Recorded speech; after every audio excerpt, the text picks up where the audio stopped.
sinyal elemen masuknya ribuan senjata ilegal ke dalam kompleks PT Indonesia Morowali Industrial Park, Sulawesi Tengah patut mendapat penanganan sungguh-sungguh dari pemerintah.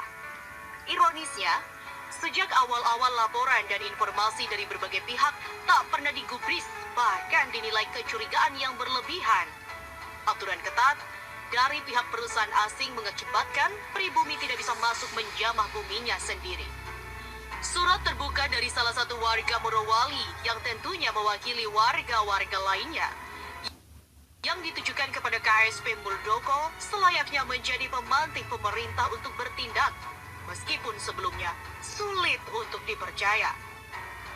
Jika diprediksi sejak awal, bersamaan datangnya para pendatang Cina yang berperawakan layaknya ciri-ciri badan tentara, tidak menutup kemungkinan senjata-senjata ilegal ditata dan dipaket rapi mirip alat kerja.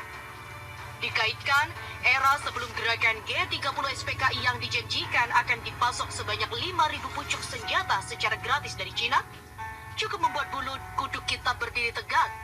Apalagi salah satu divisi di Badan BIN yang dulu mengurusi masalah komunis kini sudah dihilangkan. Karena bahaya laten komunis sudah dianggap tidak ada. Kalau prediksi ini benar, bisa dibayangkan di dalam PT Morowali sudah tersimpan ratusan kali lipat dibanding jumlah senjata yang dimiliki gerombolan pengacau liar di Papua. Sekarang, kembali sepenuhnya kepada pemangku kekuasaan di negeri ini dalam menyikapi masalah Morowali. Saya berpendapat tidak ada waktu penundaan saat ini. Pencegahan lebih baik dari penindakan. Beberapa kali saya melaksanakan operasi militer.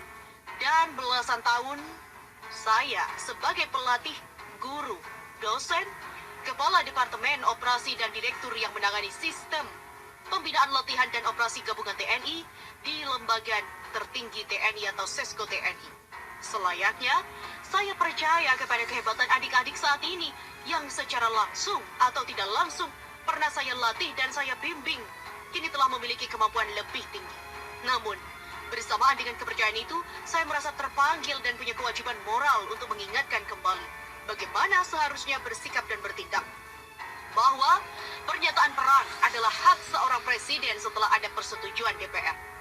Selanjutnya, melalui Menhan sebagai pembina, berlanjut Panglima TNI sebagai pelaksana tingkat pusat dan Kapolri sebagai pembina dan pelaksana pusat.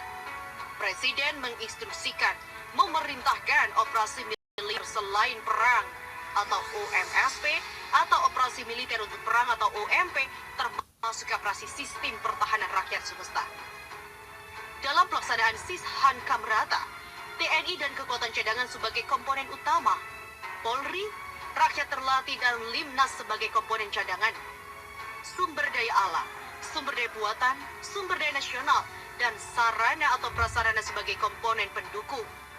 Pelaksanaannya dilakukan secara terarah, terpadu, terordinir, berlanjut dan berkesinambungan.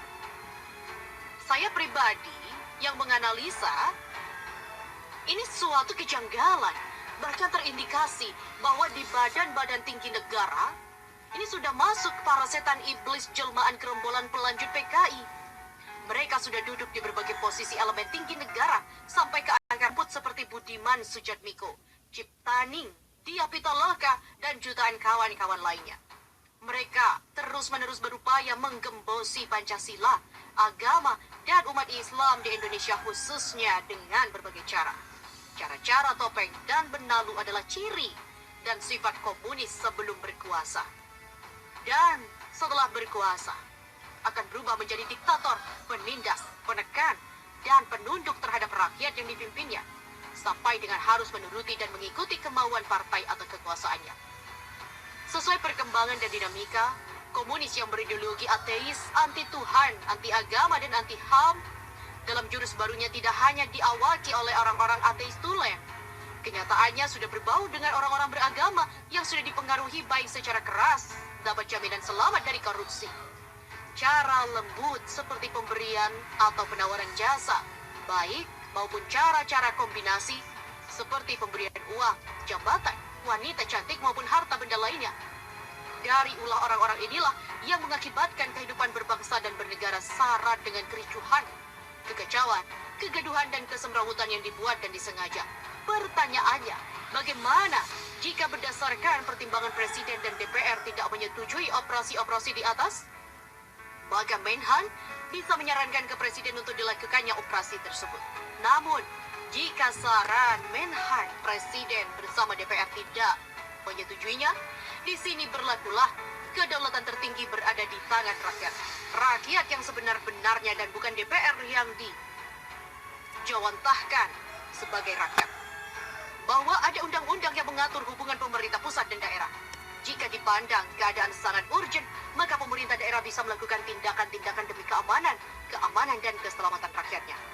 Konkretnya, Bupati atau Wali Kota Morowali bersama Forum Komunikasi Pimpinan Daerah, Bupati atau Wali Kota, Kodim, Polres dan unsur Kejaksaan, Pengadilan, DPRD, dan tokoh-tokoh masyarakat dapat melakukan. Yang pertama adalah pengawasan dan pengamanan terhadap lokasi-lokasi bandara, pelabuhan dan pintu keluar, masuk dari dan ke kompleks perusahaan. Atas kewenangannya, Bupati atau Wali Kota dan perkuatan bisa masuk dan mengadakan penyisiran, pembersihan dan penggeledahan ke tempat-tempat yang dicurigai dengan mempertimbangkan keamanan dan keselamatan semua. Demikian selanjutnya, jika Bupati dan perkuatan tidak melakukan hal-hal di atas, maka atas kesadaran rakyat bisa melaksanakan tindakan-tindakan atas dengan pertimbangan yang sama. Pada dasarnya, sambil menunggu keputusan dari yang berwenang, rakyat dengan dikoordinir para tokoh masyarakat dapat langsung mengamankan, mengawasi dan melaporkan setiap perkembangan dan dinamika yang terjadi kepada yang berwenang. Ini untuk mengantisipasi tindakan-tindakan penghilangan jejak atau pemusnahan atau pengiriman kembali ke negara asal senjata tersebut. Otomatis tetap mempertimbangkan keamanan, keselamatan, termasuk kesehatan di tengah-tengah rawannya penyebaran COVID-19. Semua hal di atas hanya prediksi alternatif terburuk jika semua jajaran pemerintah tidak menangani. Semoga seluruh stakeholder peka dan peduli atas situasi yang dapat membahayakan keamanan dan keselamatan bangsa dan negara. Semoga semuanya peduli. Amin. Bandung, 15 April. Sugeng Paras Purnawirawan TNI AD, Ketua APIB Jawa Barat.